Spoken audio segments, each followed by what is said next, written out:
33ஆம் அதிகாரம் 23ஆம் அதிகாரம் 34வது వచనం 23 అధ్యాయము లూకా రాసిన సువార్త 34వ వచనం 23 34 లూకా. அப்பொழுது இயேசு, பிதாவே இவர்களுக்கு மன்னியும்.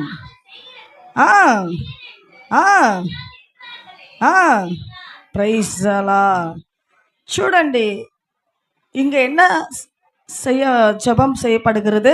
பிதாவே இவர்களை மன்னியும். ஜெபத்தை கற்றுக் கொடுக்கிறார். முதல் வார்த்தையிலே என்ன கற்றுக் கொடுக்கிறார்? ஜெபம். ஜெபமானது எப்படிப்பட்டதா இருக்கிறோம்? அல்லேலூயா.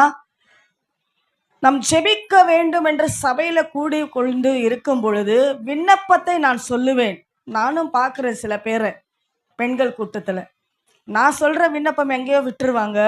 அவங்க சொந்த கதை சோக கதை அங்கே தான் செய்வாங்க. ஏன் தனிப்பட்ட ஜெபம் இருக்காது வாழ்க்கையிலையா? அல்லேலூயா. அங்கே தான் செய்வாங்க, ஃபுல்லாக செய்வாங்க. மற்றவர்களுக்கு நேரத்தை கொடுக்க மாட்டாங்க. இவங்களும் ஆஃப் மணி நேரம் எடுத்துக்குவாங்க. பிரைஸ் எல்லாம். ஆனால் இந்த இடத்துல நாம் பார்க்கும் பொழுது ஒரு ஜெபத்தை கற்றுக் கொடுக்கிற முதல் வார்த்தையிலே சிலுவையிலே தொங்கிக் கொண்டு இயேசு கிறிஸ்து ஆனவர் பேசி கொண்டிருக்க நமக்கு கற்றுக் கொடு.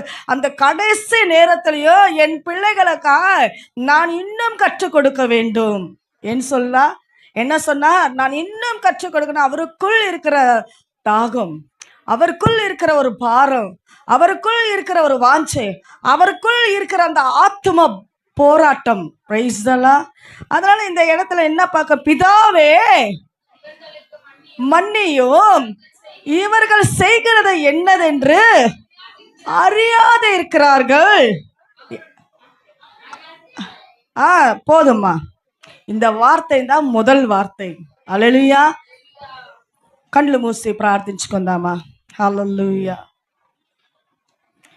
నా పాపము పాప నరరూపివైనావు,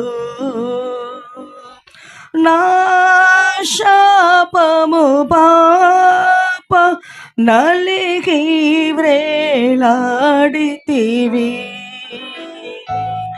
నా పాపము పాప నరరూపివైనావు, నా శాపము పాప నలిగి వ్రేలాడితివి. నాకు చాలిన దేవుడవు నీవే, నా స్థానములో నీవే. నాకు చాలిన దేవుడవు నీవే, నా స్థానములో నీవే. ఎందుకో నన్నింతగా నీవు ప్రేమించితివో దేవా, అందుకే నా దీన స్తుతి పాత్ర. హల్లెలూయా యేసయ్యా, హల్లెలూయా యేసయ్యా. అవును తండ్రి, 7 మాటలు సిలువలో మీరు పలికిన మాటల కొరకు మేము ధ్యానించబోతున్నాము. మాకంటే గొప్పవాడివి, మమ్మల్ని జీవముతో సృష్టించిన వాడివి. మీరు మాట్లాడండి, మమ్మల్ని మరుగు చేయండి. మీరు మాట్లాడితే మా బ్రతుకులు సుఖమయముగా మారుగును, మా జీవితంలో మార్పు కలిగి జీవిస్తాం. ప్రభువా, మాట్లాడువారు మీరు కాదు, ఆత్మదేవుడు అని మీరు సెలవిచ్చారు. మమ్మల్ని మరుగు చేసి ఆత్మదేవుడు మీరు బయలుపడి విన్న మాటలు విడిచిపెట్టగా మా హృదయం అనే పలక మీద రాయబడి అనుదినము రాజా మేము నెమరవేస్తూ నీ అడుగు జాడలో నడుస్తూ అది 30 60 100 నాయన నీరు కట్టిన తోట వల్ల ఎల్లప్పుడూ ఫలించువారుగా ఉండుటకు మీరు సహాయపడండి. వచ్చిన మేము మెండైన దీవెనతో ఆశీర్వాదంతో వెళ్ళుటకు మీరు సహాయము చేయమని యేసుక్రీస్తు నామములో ప్రార్థిస్తున్నాను తండ్రి, ఆమేన్. ప్రియా దేవుని బిడ్డలారా, తెలుగులో ఈ వాక్యాన్ని చదువుదామా? యేసు, తండ్రి వీరేమి చేయుచున్నారో వీరు ఎరుగరు గనుక వీరిని క్షమించమని చెప్పి వారు ఆయన హల్లెలూయా చెప్పలేదా? వెనక నిద్రపోయి లేయాలా? ఆమేన్, హల్లెలూయా. ప్రియా దేవుని బిడ్డలారా, ఇక్కడ చూస్తున్నాము మొదటి మాటల్లో ప్రభువు మనకు నేర్పిస్తున్న విషయం ఏంటంటే ప్రార్థించుట. హల్లెలూయా. ఎంత పాపులైనా, మన మీదకి విరోధంగా లేసినా, మన ఆస్తిని దోచుకున్న వారినైనా క్షమించే స్వభావము మనకు కావాలా? కొంతమంది ప్రార్థన చేస్తే ఎలా ఉంటుందంటే, అయ్యో వాడు నా మీదకి లేచాడు, వాడి నాశనం అయిపోవాలని చేస్తారు. అలా మనము క్షమించే హృదయం కావాలా? ఎప్పుడు చూసినా కొన్ని గృహాలలో సనుగుళ్ళు గొనుగుళ్ళు ఇతరుల గురించే పనిచేసుకుంటుంటారు. నాకు చాలా బాధ వేస్తుంది, నా మనసులో వేదంతో ఉంటా. ఒక్కొక్కసారి కొన్ని కుటుంబాలకు వెళ్తే వారు నా ముఖ దర్శనాన్ని చూస్తారు, ఈమె ఎలాగుందా అని. హల్లెలూయా. ఎందుకంటే అలాంటి ప్రభువుకు నచ్చదు. ఆమేన్. నీ మాట అవునంటే అవును, కాదంటే కాదు. ఎవరు లేరని వారి గురించి ఏదో ఒక విషయాన్ని, జరిగిన విషయాన్ని చెప్పుకొని తెలియపరచుట అది మంచి విషయమే. ఏదైనా బాధకరమని, దుఃఖకరమైనవి, లేదు గొడవలు తెచ్చేవి చెప్పారనుకొని నీ దగ్గరికి వచ్చి నమ్మి ఆ మాట తీసుకుని ఇంకో 10 మందికి పంచకూడదు మనం. హల్లెలూయా. అలాంటి ఉద్దేశాలు మనకు ఉండకూడదు. అందుకే ఇక్కడ ప్రభు అంటున్నాడు, ఎలాంటి వారు, వాళ్ళు కొట్టినోళ్ళు, తిట్టినోళ్ళు, ముఖం మీద ఉమ్ము వేసిన వారు 40 కొరడా దెబ్బలు, ఒక్క దెబ్బ తక్కువ. ఏంటంటే 40 కొరడా దెబ్బలు, ఒక్క దెబ్బ తక్కువ అంటే 39 దెబ్బలు. ఒక్కొక్క కొరడా దెబ్బ అంటే అన్నీ ఒకే కొరడా కాదు, ఒక్కొక్కటి ఒక్కొక్క విధంగా ఉన్నాయి. హల్లెలూయా. ఇట్ట కొట్టి తీస్తే వచ్చేది కాదు, అలాగ శరీరంలో పోయి అట్ట పోయి ఆ చింపుకుంటా కండతో వచ్చేస్తుందండి, మాంసంతో. హల్లెలూయా. ఎటువంటి బాధలు మన కొరకు పడాడు యేసయ్య. ఆ సిలువలో ఆయన వేలాడుతూ చివరి గడిలో ఆయన రక్తమంతా ధారపోస్తాడు. ఎవరి కొరకు? మన కొరకు, మనల్ని విముక్తులుగా చేయట కొరకు, మనల్ని ఆశీర్వదించట కొరకు, మన పాపాలు, శాపాలు, అక్రమాలు, అన్యాయాల నుంచి మనల్ని విడిపించి మనల్ని పరిశుద్ధులుగా తీర్చిదిద్దాలని ప్రభు ఏం చేశాడు? ఘోరమైన సిలువను మోసారు. మోసేదే కాక ఆయన లాస్ట్లో అక్కడ మొదటి మాట ఏమంటున్నాడంటే, ఆ సిలువలో వేలాడుతున్నాడు, ఆణిలు కొట్టారు. ఒక్కొక్క ఆణి ఇంత బాగా పొడుగండి, మన హస్తంలో నుంచి పోయి ఆ మ్రానికి కొట్టి అది బిగించుకోవాలా.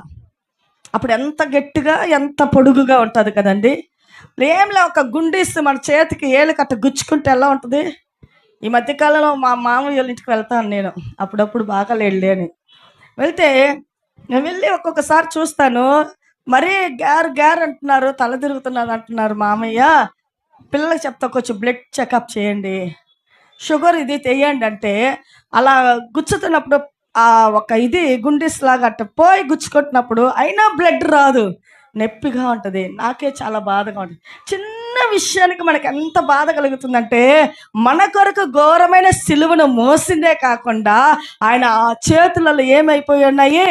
మేకులు దిగకొట్టారు, కాళ్ళల్లో దిగకొట్టారు, ప్రక్కలో బల్లెమతో పొడిచారు. ఈడు ఉన్నాడా, పోయాడా, ఇంకేమైనా చేస్తాడా దిగొచ్చి అంటే? ఆ రోజు ఉన్న ప్రజలకి ఎంత హింసించినా వాళ్ళకి సరిపోలేదు. వారు ఇంకా ఏమంటాడు, అయ్యగారు చెప్పినట్టు పాస్టర్ గారు జడ్జి దగ్గరికి వెళ్ళారు, పిలాతు దగ్గరికి తీసుకువెళ్ళారు, బాగా కొట్టారు, బాగా రక్తముతో కారిని తడిసిపోయిన ఆయన అంగి వస్త్రాన్ని ధరించి ఆయన తీసుకువెళ్ళాడు. మరలా చర్చి దగ్గరికి వెళ్ళారు, ప్రజలందరూ కొడుకుని వచ్చారు, ఆ ఊరు ప్రజలందరూ గుంపులు గుంపులుగా వచ్చారు.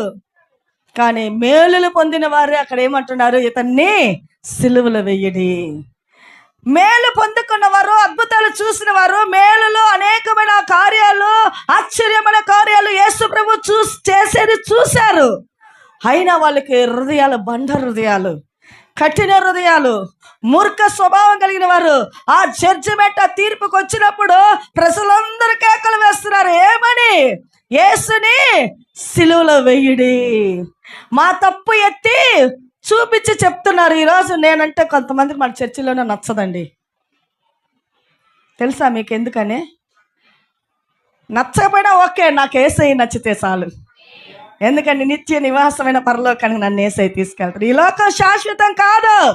ఈ లోకం కొంతకాలమే. ఈ లోకం ఒక నాటన. సినీ నటికలు నటిస్తున్నారు వాళ్ళ సినిమాలు డబ్బు కోసము. మనము జీవితంలో నటన. హల్లెలూయా. ఇది మనకు శాశ్వతం కాదు. కొంత వయస్సు వరకే. ఎంత వయస్సు వరకే దేవుడు ఇచ్చింది? 70 వయస్సు. ఆయుష్కాలం బలం ఎక్కువ ఉంటే 80, 90. కానీ అది ఆయాసకరం అంట. ఏం కరమో? ఆయాసం వచ్చి మా నాన్నకి మా అమ్మకి నా ఎక్కువ మధ్యకాలంలో కొంచెం వీజింగ్ ప్రాబ్లం, శ్వాస బ్రీతింగ్ రాలేకపోతే నాలో నేను ఆలోచన చేస్తుందని చిన్ననాటి నుంచి నేను చూస్తున్నాను. నేను అడిగేదాన్ని అమ్మని నాన్నే, మీకు ఎప్పుడైనా ఇలాంటి కార్యాలు ఉన్నాయా బలహీనతలు అంటే, మాకు ఎప్పుడు లేవమ్మా, మా జీవితంలో ఎప్పుడు ఇలాంటి వీజింగ్ ప్రాబ్లము నాకు లేదు, మా తల్లిదండ్రులకు లేదు, మా పూర్వీకులకు లేదు అంటారు. నాకు అది అప్పుడు అర్థం కాల. మెల్లిమెల్లిగా వాక్యంలో ప్రభు వాక్యాన్ని చూపించాడు. హల్లెలూయా. 70 వయసు దాటితే ఆయాసకరం. ఆటోమేటిక్గా ఆయాసం వచ్చేస్తుంది. ఆ బ్రీతింగ్ తీయాలంటే చాలా కష్టపడతాము. ఎందుకు చెప్తున్నానంటే, ఎన్ని మనకు జరుగుతున్నా ప్రభు మనల్ని ప్రేమించాడు. ఏమి చేశాడు? ప్రేమించబట్టి అక్కడ సిలువలో వెయ్యాలని అందరూ చెప్పారు. అక్కడ మేలులు పొందుకున్నవారే. ఏంటంటే మేలులు పొందుకున్నారు. ఈరోజు హృదయాలు ఎలా ఉంటాయి? స్ట్రైట్ ఫార్వర్డ్గా మాట్లాడితే నచ్చదు నాకు. ఉన్నది చెప్తే ఉండు గొనుక ఏం చదంట అచ్చరాదు. ఉన్నది మాట్లాడితే చేదు. నేను ఉన్నది చెప్తా, ఇతరులకు చేదుగా, కష్టంగా, బాధగా ఉంటుంది. కానీ కొద్ది కాలం తర్వాత అదే మేలుగా మారును. హల్లెలూయా. చేదైనది తిను. ఏం తినాలా? కాకరకాయ తిను. నీ రక్తాన్ని శుభ్రం చేస్తుంది, స్వీట్ని తగ్గిస్తుంది, కొలెస్ట్రాల్ని తగ్గిస్తుంది. తినమంటే ఎవరైనా తింటారా? తినరు. చేదుని తినాలా? మన ఒంట్లో ఎన్ని రకాలైన విధాలు ఉన్నాయి తెలుసా మీకు? చెప్పండి ఎవరైనా తెలిసిన వారుంటే. ఏమేమిటి చెప్పండి? పులుపు, తీపి, కారము, ఒగురు కొనుక్కోండి, చేదుంది. ఆ తర్వాత ఇంకా 5 కదండి. హల్లెలూయా. ఇవన్నీ మన ఒంట్లో ఇమిడి ఉన్నాయండి. చేదు మన బాడీలో కొంచెం తక్కువైతే షుగర్ని బయటికి తీస్తుంది. షుగర్ పేషెంట్ ఏంటంట షుగర్, డయాబెటిక్ అంటారు. హల్లెలూయా. అలాగే మనకి సాల్ట్, ఉప్పు 6 రైజల సాల్ట్ తక్కువైనా కష్టమే. లేదు సాల్ట్ ఎక్కువైనా కిడ్నీ ప్రాబ్లం బయటకు చూపించేస్తుంది. అవునా కదండి? ఒగురు అంటే వీడు తిమ్మరు పట్టినోడు, పొగరు పట్టినోడు. ఏంటంటే పొగరు ఎక్కువ అండి వాడికి. హల్లెలూయా. ప్రియ దేవుని బిడ్డలారా, నేను ఎందుకు చెప్తున్నానంటే, మనకి అన్ని ప్రభు మంచిగా పెట్టాడు మన శరీరంలో. మనకన్నీ ఒక్కటిగా తగ్గితే మనకు ఆ ఎఫెక్ట్ బయటకు వచ్చేస్తుంది. కానీ సమృద్ధిగా ఈరోజు అన్నంలో మనం కొంచెం మాంసాహారం తిన్నామంటే రేపేం చేయాలో మళ్ళీ అదే తినకూడదు. అదే తినమంటే కొలెస్ట్రాల్ పెరిగిద్ది. కొలెస్ట్రాల్ పెరిగితే హార్ట్ పెయిన్. ఏంటంట? Heart pain. లేదా ఇంకేదన్నా చూపిస్తుంది. హల్లెలూయా. ప్రియ దేవుని బిడ్డలారా, ఈ అన్నిటికీ దేవుడే మూల కారణము నిన్ను ఆరోగ్యంగా పెట్టాలంటే. కానీ ఇలాంటి అద్భుతమైన కార్యాలు దేవుడు మన జీవితంలో చేస్తే, సత్యము ప్రకటిస్తే చేదుగా ఉంటుంది మన జీవితాలకి. ఉన్నదే మాట్లాడితే నచ్చదు. హల్లెలూయా. ప్రియ దేవుని బిడ్డలారా, బాగా వినండి. యేసన్న గారికి రాజమండ్రిలో మెసేజ్కి బుక్ అయిపోయాడంట. ఏమైపోయాడు? సువార్తకి బుకింగ్ అయిపోయారంట. బుకింగ్ అయిపోయాక ఇంకా వెళ్ళేదానికి బట్టలన్నీ సర్దుకొని ఇంకా స్నానం చేయాలనేసి అవసరంగా టైమింగ్ మిస్ అవుతే ఎట్ట అనేసి వెళ్ళాడంట. స్నానం చేసి వస్తుంటే జారి పడ్డాడంట. నిజమండి, సత్యము. హల్లెలూయా. జారి పడ్డాక కాలు విరిగింది, ఫ్రాక్చర్. హల్లెలూయా. కాలు విరిగిన వాళ్ళని ఏం చేస్తారండి? కాలు విరిగిన మనిషి ఏం చేస్తాడు? నొప్పుతో చాలా బాధపడతాడు. ఆ నొప్పి ఎవరము చెప్పలేము. అలాంటి నొప్పి కలిగిద్ది. ఆ నొప్పిని వివరించలేము. గర్భ నొప్పుల కన్నా, ప్రసవ నొప్పుల కన్నా అది కొంచెం అలాగా ఉంటుంది మానేదాకా. ప్రసవ వేదన ఎలా ఉంటుంది? ఆ బిడ్డ డెలివరీ అయ్యేదాకే. ఆ తర్వాత అమ్మా, ఆ బిడ్డ పుట్టినాక ఎంతో ఆనందము. సిజరింగ్ అయినా నొప్పులైనా బిడ్డను చూసి ఆ తల్లికి ఆ నొప్పులు అనేదే తెలీదు. ఆ తల్లి ఎంత బాధపడ్డదో ఈ భర్తకు తెలీదు. ఏం తెలీదు? పంచుకోరు, కష్ట సుఖాలు పంచుకోరు కుటుంబంలో. తల్లే చూడాలి. ఆ బిడ్డనైనా, శ్రమ అయినా, కుటుంబ బాధ్యతలైనా, నిద్ర కాసదైనా, ఎన్నైనా ఈ భర్తలకు సరిపోదు. నిద్ర ఎంత సరిపోదో. హల్లెలూయా. వ్యర్థంగా సమయం గడుపుతారు, కానీ భార్యని సపోర్ట్ చేసేవాళ్ళు మన సంఘపోలేనండి. హల్లెలూయా. భార్యని ప్రేమించే వాళ్ళు, సపోర్ట్ చేసేవాళ్ళు, కష్ట సుఖాల్లో పంచుకునే వాళ్ళు మన సంఘపు బ్రదర్లే. హల్లెలూయా. కాబట్టి ప్రియా దేవుని బిడ్డలారా, అలాంటి నొప్పులో ఉంటున్న మనకి కానీ యేసయ్య అంత ఘోరమైన సిలువ మోసాడండి. ఆయన నడవలేక ఏం చేశాడు? ఆ భుజముల పైన ఘోరమైన సిలువ రానుని, మోయలేని రానుని మోస్తూ వెళుతున్న, నడవలేక. హల్లెలూయా. ఏం చేశాడు? నడవలేక నడుస్తూ వెళ్తున్నారు. అక్కడ మనం ఒక వాక్యాన్ని చూద్దాము. హల్లెలూయా. చూద్దామా 26వ వచనం అదే అధ్యాయములో.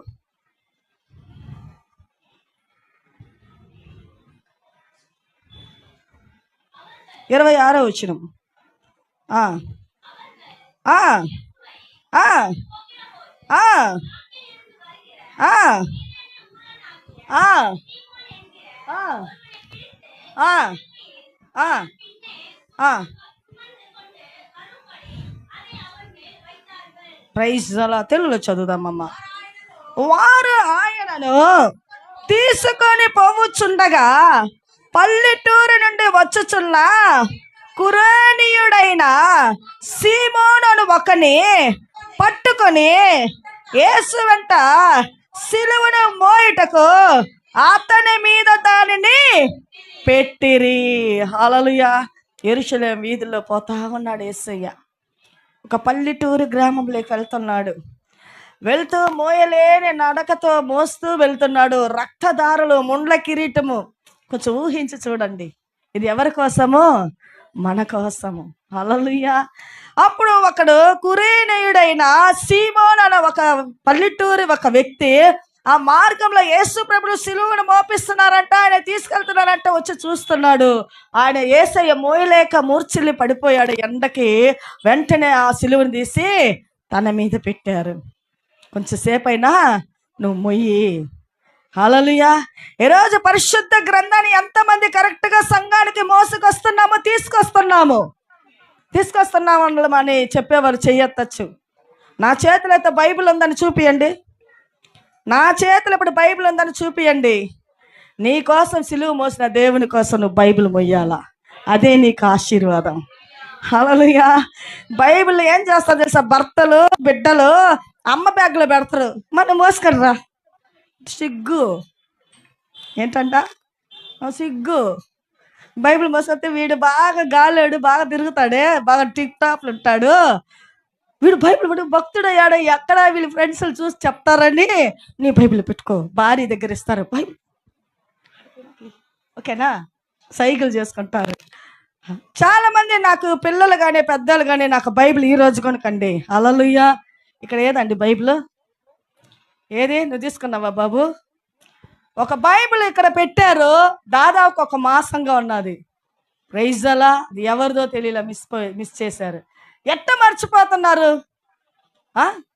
చాలా అజాగ్రత్త, భయం లేని జీవితము. పరిశుద్ధ గ్రంథాన్ని నువ్వు పట్టుకొచ్చినప్పుడు అది ఎక్కడుందని నువ్వు వెళ్ళేదాకా దాన్ని ఎక్కడ నువ్వు పెట్టకూడదు.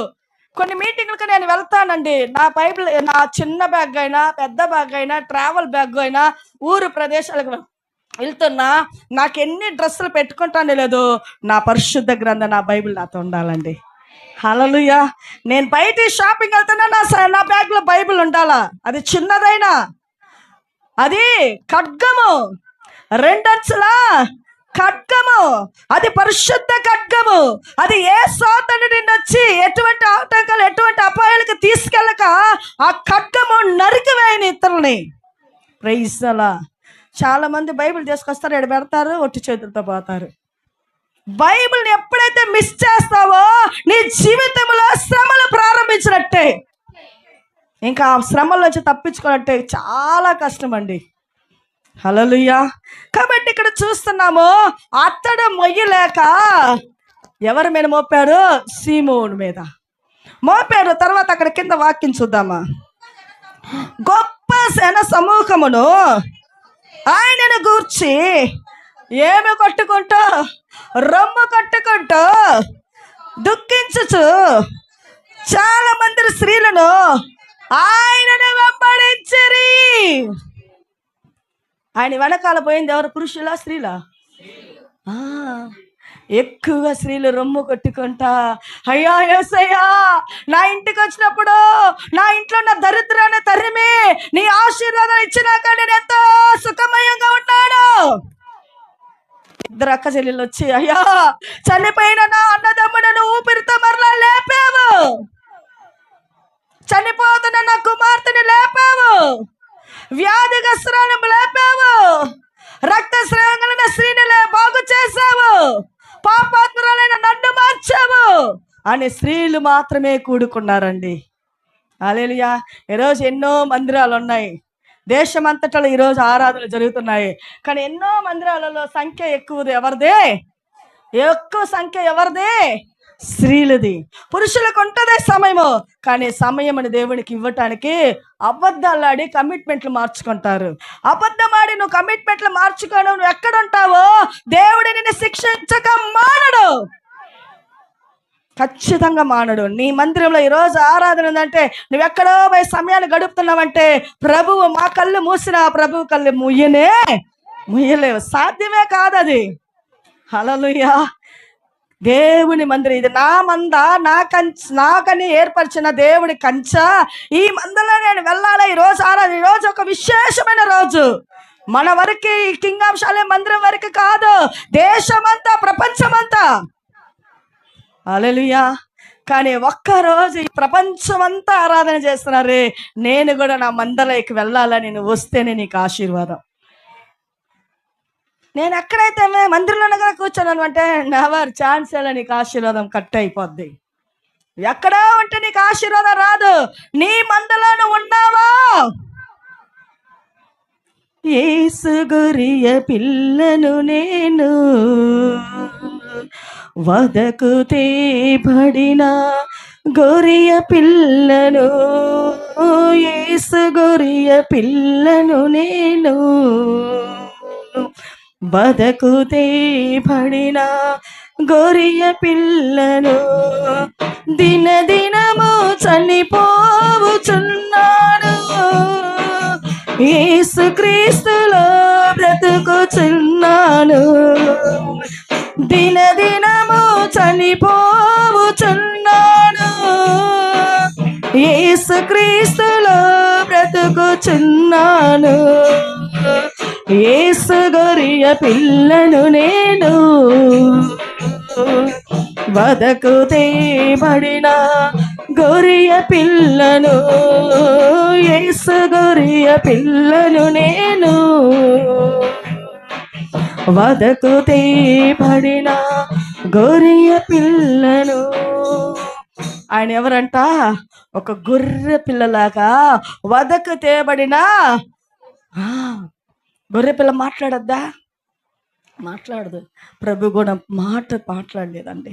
వాళ్ళు కొట్టారు, తిట్టారు, అవమానపరిచారు, ఆ జడ్జిమెంట్లో తీసుకొచ్చారు. పిలాతు అడుగుతున్నాడు, నువ్వు యూదులకు రాజువా? వాళ్ళు అంటున్నారు నువ్వు అన్నట్టే. ఎవరన్నట్టు? నువ్వు అన్నట్టే.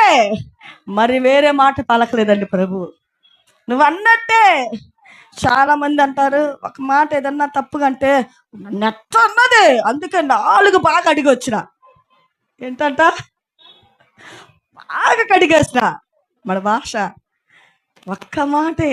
వాళ్ళు అన్నారు, యూదులకు రాజు అంటే నువ్వు అన్నట్టే. ఎవరైనా నిన్ను అన్నారా? అన్నీ ప్రభు చూసుకుంటారని ఇటు విసిరి. కుక్క అరుస్తుంది, గౌ గౌమని ఎమ్మటి పడుతుంది.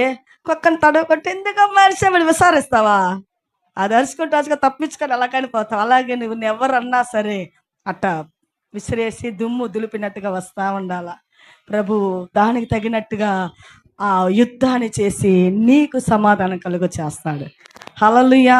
కానీ ఇక్కడ చూస్తున్నాము, ఏమని చూస్తున్నాము, స్త్రీలందరూ ఏం చేశారంటే రొమ్ము కట్టుకొని ఏడుస్తూ ప్రలాపిస్తున్నారు. అయితే కింద ఏం జరుగుతుందో చూద్దామా. యేసు వారి వైపు తిరిగి, యెరూషలేము కుమార్తెలారా, నా నిమిత్తము ఏడవకడి, మీ నిమిత్తము మీ పిల్లల నిమిత్తమును ఏడువుడి. హల్లెలూయా. పక్కన వాళ్ళు అట్ట తట్టి మన పిల్లల కోసం మనం ఏడ్చి ప్రార్థన చేద్దామని చెప్పు. నువ్వేం చెప్తావు? మా ఫ్యామిలీలో బాగుండాలని నేను ఏడ్చి ప్రార్థన చేస్తాను. నువ్వు చెప్పు ప్రతిభ, చెప్పేదలక సిగ్గు అయితే మరి ఎలా నువ్వు గిఫ్ట్ పొందుకుంటావు దేవుని కాడ? హల్లెలూయా. యేసయ్య అంటున్నారు, నా నిమిత్తము ఏడవకుడి, మీ నిమిత్తము మీ పిల్లల నిమిత్తము ఏడవడి. ఎందుకంటే నేను చనిపోయినా లేస్తాను, నేను ఎప్పటికీ సజీవుడిని, మరణాన్ని పాతాలని లోకాన్ని జయించిన జయక్రీస్తు మృత్యుంజయుడు మన యేసయ్య. మన దేవుడు ఎలాంటి వాడు? మృత్యుంజయుడు, మరణాన్ని జయించిన వాడు, మరణపు ముళ్ళని విరిచిన వాడు. ఆ సాతానుడు శిరస్సుని ఆ సిలువ ప్రాణపై త్రొక్కి వేశాడు. ఇప్పుడు సిలువలో తొక్కినప్పుడు సాతానికి శిరస్సు పోయింది. ఇప్పుడు ఎలా ఉంది? అది మొండిమే. అదేంటిది? మొండిదే. అది మొండితోనే అది శిరస్సు లేదానికి. యేసు ప్రభు నా తండ్రి అప్పుడే త్రొక్కేసి ఆ ముండం పెట్టుకొని మనల్ని ఎంత తిప్పలు పెడుతుందో చూడండి. దాన్ని జయించేదానికి నీకు నాకు దేవుడు అధికారాన్ని ఇచ్చారు. ఎలాగ నువ్వు జయించాలంటే ప్రార్థనలు ఇతరులు క్షమిస్తే నీకు చేయమే.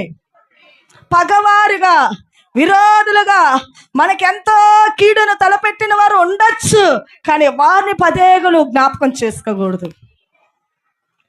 కీడును జ్ఞాపకం చేసుకోకూడదు. తప్పు ఒప్పులు ఏదో జరిగాయంటే అదే మరలా నమ్మరమైకూడదు.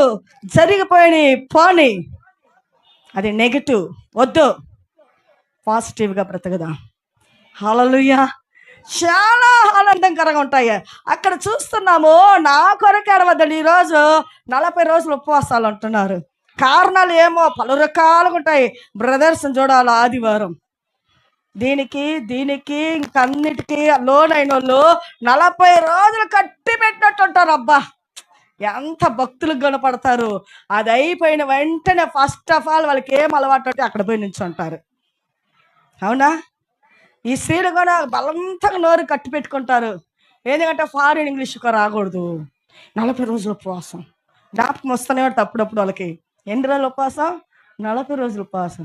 కొంతమంది నా ఇంటి కార్యాలు, నా బిడ్డల జీవితంలో బాగుపడాలా, ఈ 40 రోజులు నాకు బాగుంటుందని దేవుని సన్నిధిలో కాచుకొని ప్రార్థన చేసే వాళ్ళు కూడా ఉన్నారు. అలాంటివి పొందుకుంటున్నారు, మంచిదే. కానీ యేసయ్య చనిపోయాడు అనే దిగులుతో మనం ఏడవకూడదు. ఆయన ఎప్పటికీ సజీవుడే. హల్లెలూయా. ఆయన ఎప్పటికీ సజీవుడే. అందుకే నా కొరకు మీరు ఏడవద్దండి. ఎవరి కొరకు ఏడవండి? మీ ఫ్యామిలీ కొరకు ఏడవండి. స్త్రీలమైనా పురుషులమైనా ఎవరి కొరకు ఏడవాలా? మన ఫ్యామిలీ, మన పిల్లల కొరకు. ఏడుపా ఎందుకో నా కళ్ళల్లో ఒక్క డ్రాప్ కూడా రాదు నాకు ఏడుపు అంటారు. ఆ ఏడుపు రాలేదు అనుకుంటే ఆయన చేసిన మేలుని తలపోసుకో, ఆటోమేటిక్గా నీ గుండెల నుంచి నీరు కారును. హల్లెలూయా. అందుకే ఇక్కడ వాక్యం చూస్తున్నాము, తండ్రి వీరేమి చేయించున్నారో వీరు ఎరుగురు గనుక వీరిని ఏం చెయ్యి, క్షమించు. నీ ప్రార్థనలో క్షమించే మాటలు రావాలా. హల్లెలూయా. ఆ తరువాత మరొక వాక్యాన్ని చూసి ఈ వాక్యాన్ని ముగించుకుందాము. 1 కొరింథియర్ 15ஆம் அதிகாரம் 3வது வசனம். 1 கொரிந்தியர், ప్రైజ్ ది లార్డ్. 1 కొరింథీయులకు రాసిన పత్రిక 15వ అధ్యాయము 3వ వచనాన్ని చూద్దాము.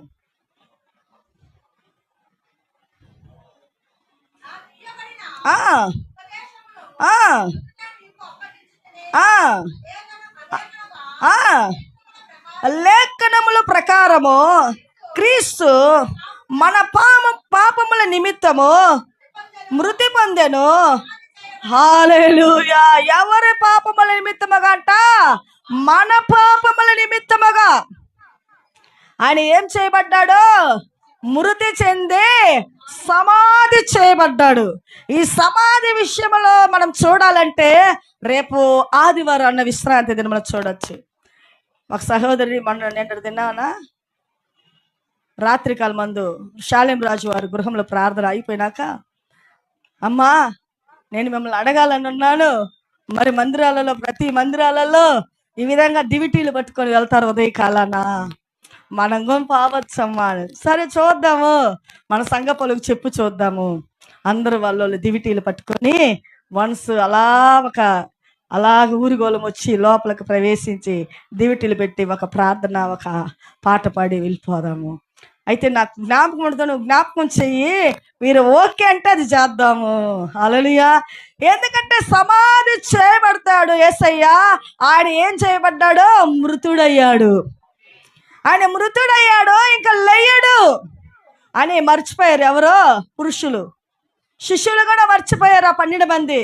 కానీ స్త్రీలు ఒక్కరోజు చెప్పిన వాక్యంలో నేను మృతుడైనను మరలా లేచదననే వాక్యం విని వారు మాత్రం మెలకువగా ఏం చేశారు? వారు వెలుగుని పట్టుకొని దీపాలను పెట్టుకొని ఉదయకాలనే వేకువనే పోయి ఆ సమాధి దగ్గర పోయి చూశారు. ఎవరో? శిశువులా?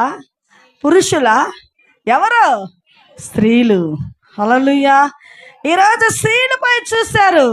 రేపు ఉదయకాలనే సాటర్డే ఉదయకాలనే కాకుండా ఆ సాటర్డే రాత్రి పండుకుంటాం కదా, మేము వస్తామన్న వాళ్ళు చేతులు ఎత్తితే మనమందరం ఒక 4:30కి వారి గృహాలలో వాళ్ళకి మనకు తగ్గిల్లో ఉండే ఫోన్ చేసుకొని దివిటీలు అంటే ఒక క్యాండిల్ ఆరిపోకుండా ఏదన్నా ఒక పాదుగాపు చేసుకొని మా ఇంటి దగ్గర నుంచి అలాగా సందు అటా తిరిగి అటు నుంచి వచ్చి ఇట్లా లోపలికి వచ్చేద్దాం. ఈ సందుల నుంచి వస్తామంటేనే 10 మందిగా కొడితే 20 మందిగా కొడితే నేను వస్తా, మీరెవరు రాపితే నేను ఎందుకు ఇంకా. హల్లెలూయా. హల్లెలూయా. నేను ఒక్కదాన్ని తిరిగితే అందరూ ఇంకేం పిచ్చా అంటారు, వెర్రిదా అంటారు. హల్లెలూయా. కాబట్టి ప్రియా దేవుని బిడ్డలారా, విశ్రాంతి దినమున అలాగా జరుగుతుంది. ఎందుకు ఈ వాక్యంలో ఈ మాట చెప్తున్నానంటే, ఆయన ఏమి చేయబడ్డాడంట? మృతుడయ్యాడు, సమాధి చేయబడ్డాడు. హల్లెలూయా. ఆ తర్వాత మరొక వాక్యం అపోస్తలులు రాసిన అధ్యాయము, అపోస్తలర్ எழுதின அதிகாரம் 7వ అధికారం 59వ వచనத்தை వాసిపోం. తెలుగులో చదువుదాం, సమయం లేదు కాబట్టి. 7వ అధ్యాయం 59. అపోస్తలులు రాసిన కార్యము. Praise the lord. తమిళ వద్దమ్మా, తెలుగు టైం అయిపోతుంది. ప్రభువుని గూర్చి మొరపెట్టుచు యేసు ప్రభువా నా ఆత్మను చేర్చుకొనమని స్తెఫను పలుకుచుండగా వారు అతనిని. హల్లెలూయా. చూడండి, యేసు ప్రభును కొట్టారు, సంపాలని దేవుని హింసించి సిలువలో వేలాడి తీశారు. అలాగనే కొట్టి చంపిన వ్యక్తులలో భక్తులలో ఒక వ్యక్తి ఇతను. ఎవరు ఈయన? స్తెఫను. ఈయన పేరు స్తెఫను దేని వల్ల కొట్టబడ్డాడంటే క్రీస్తుని ప్రకటించాడు. ఎవరిని ప్రకటించాడు? క్రీస్తుని. క్రీస్తు అనే సత్యమైన మాటలు, ఆత్మీయమైన మాటలు, పరిశుద్ధాత్మక కలిగిన మాటలు చెప్పి ప్రకటన చేస్తూ ఉన్నప్పుడు అక్కడ ఉంటున్న ప్రజలంటే నీ మాటలకు కొంచెం వ్యత్యాసంగా ఉన్నాయి. మేము క్రైస్తవులమే, మేము మందిరాలకు పోయాలమే, కానీ నువ్వు చెప్పే మాటల్లో దెయ్యములు వెళ్ళిపోతున్నాయి, బలహీన కట్లు విడిపోతున్నాయి, సమాధానం లేని వారికి సమాధానం కలుగుతుంది, దరిద్రులకి ఆశీర్వాదం వస్తుంది. ఈ ఒక విషయం నువ్వు మాత్రమే చెప్తున్నావు, నువ్వు ఉండకూడదు. Praise the Lord. మంచి వాళ్ళని ఏ లోకం నచ్చిద్దా? యథార్థవంతుల లోకం నచ్చిద్దా? స్తెఫను ఎవరికి నచ్చలా. కానీ స్తెఫను దేవుని కొరకు మరణించాడు. హల్లెలూయా. స్టెఫను ఎవరి కొరకు మరణించాడు? అందుకే స్టెఫను ప్రకటిస్తూ ఉన్నాడు. వాళ్ళు ఏం చేశారంటే ప్రభువును గూర్చి మొరపెట్టుచు, యేసు ప్రభువా నా ఆత్మను నీకు ఆ ఆ దేనితో కొట్టారంట? రాళ్ళతో. ఒక్కలు కాదు, ఊరు ప్రజలందరండి. ఆయన కొట్టతా ఉన్నప్పుడు ఆయన నుంచొని ఇట్లా ఇట్లా దాక్కొని తప్పించుకొని చేయలా, మోకాళ్ళ పైన ఉన్నాడండి. రక్తధారులు కారుతూ ఉన్నాయి. ఎక్కడంటే అక్కడ రాళ్ళు పడుతూ విసురుతూనే ఉన్నారు. గాయపడుతూనే ఉంది, రక్తం కారుతూనే ఉంది. కానీ స్తోత్రించట, దేవుడి మహిమపరచడం మానలేదండి. ఎవరు? స్టెఫను. కొంచెం నొప్పి వచ్చిందనుకో, ఒక జ్వరం వచ్చిందంటే టాడు ఎట్ట మాత్రలు వేసుకున్నాడో నిద్ర వచ్చేసి ప్రార్థన ఉండదు. ఏం దేని మరి సాకు మనకే? ఆ డాక్టరు నిద్ర కలిగే మాత్రలు ఇచ్చాడండి. ఏం కలిగే మాత్రలు ఎట్ట పోయిందో ప్రాణము, అలసిన పోయినానండి, నా శరీరము లేయలేకపోయానండి అని మనం ఏం చేస్తాం? ప్రార్థన కనుక చేయము, దేవునికి రుణస్తులుగా ఉండము, దేవునికి కృతజ్ఞతలు చెప్పము. కానీ ఇక్కడ స్టెఫను ఏం చేస్తున్నాడంటే కింద వాక్యలో చూస్తే, అతడు మోకాలు నీ ప్రభువా వారి మీద ఈ పాపము మోయకమని గొప్ప శబ్దముతో కేక్ పెలికి హల్లెలూయా ఏం చెప్పాడంట? ప్రభువా ఈ పాపం ఎవరిమైనా నన్ను కొట్టినోళ్ళ పైన మోపకము. నువ్వైతే ఏమంటావు, నేనైతే ఏమంటావు, మనం అందరం ఏమంటాము? అమ్మో అన్యాయంగా దోచుకున్నాడు అమ్మ నా ఆస్తి. నేనేమనలేదండి, నన్ను తిట్టాడు, పావాల బాగా దుమ్మెత్తి పొయ్యాల మన మాటలు, మన భాష. కానీ స్టెఫను ఏమంటున్నాడు? వాళ్ళు మోకాలి మీద ఉన్నాడు. మరలా చదువమ్మా వాక్యము. అతడు ప్రభువా వారి మీద ఈ పాపము మోయకమని. ఏమి శబ్దముతో? ఈ పాపము వారి మీద మోపకమని గొప్ప శబ్దముతో పలికి నిద్రించను. సౌలు ఆ సౌలు ఎలాగయ్యాడు? చంపటానికి కారణం ఎవరు? అపోస్తలుడైన పౌలే సౌలుగా ఉన్నాడు. కానీ ఆ తర్వాత సౌలే పెద్ద పౌరుడుగా మారాడు.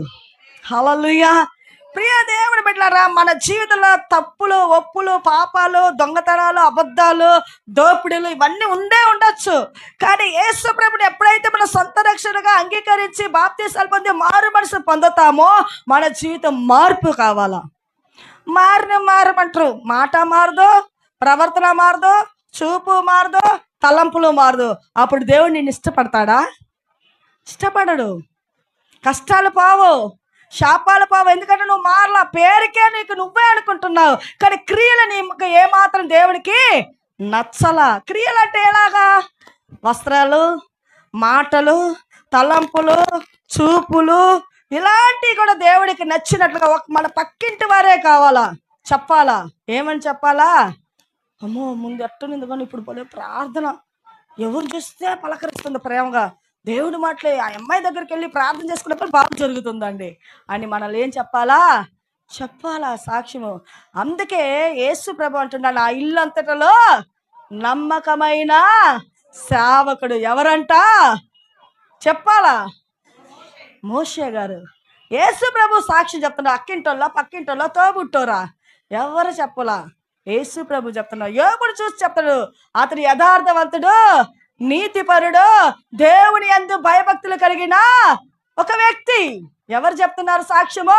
మొట్టమొదటికి మనం దేవుడికి నచ్చాలా. కుటుంబం కంటే భర్తకి మనం నచ్చాలా. నా భార్య ఉన్నా లేకపోయినా చిన్నదే కొంచెం ఇచ్చిన కుటుంబాన్ని సమృద్ధిగా జరుపును. భార్య నమ్మాలా, భార్యని ప్రేమించాలా, ప్రేమించాలా. భర్త హృదయంలో మన ఫస్ట్ ఆఫ్ ఆల్ సాక్ష్యాన్ని పొందాలా. భర్త మనసులో మనం సాక్ష్యం పొందాలి. నా భార్య ఎక్కడ పోయినా సరే, మంచి వయస్సే ఉండొచ్చు, నా భార్య నిప్పు. హల్లెలూయా.